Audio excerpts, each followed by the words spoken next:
The HOA shut off my lights, so I put their entire neighborhood in the dark.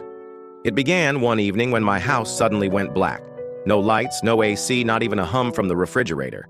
I checked the breaker panel, perfectly fine. But when I looked outside, every other home on the street was glowing bright.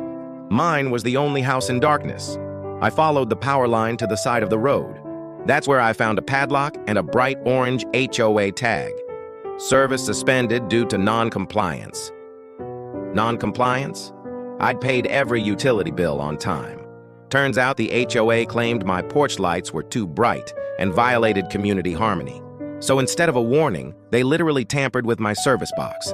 I stormed into the board office the next morning. President Sandra Mills smirked across the table. Lower your lights, join our compliance plan, and maybe we'll turn it back on. They wanted power over me, literally. What Sandra didn't realize was that I had paperwork of my own. My late uncle worked for the city utility department. In my basement, I still had his old files, maps of service easements and agreements from when the subdivision was built. According to those records, the HOA had zero authority over electrical infrastructure.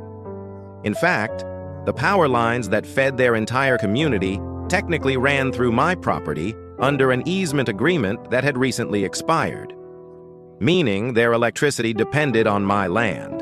I contacted the city utility inspector, showed him the photos of the padlock, the forged HOA tag, and the expired easement documents. His eyes widened. Tampering with electrical service is a criminal violation, he said. Within days, city crews arrived. They cut off the HOA's illegal lock, restored my service, and placed an official notice on the HOA office door. Then came the real twist. Because the HOA had tampered with lines on my property without a valid easement, the city disconnected power to the entire subdivision until a new legal agreement was signed.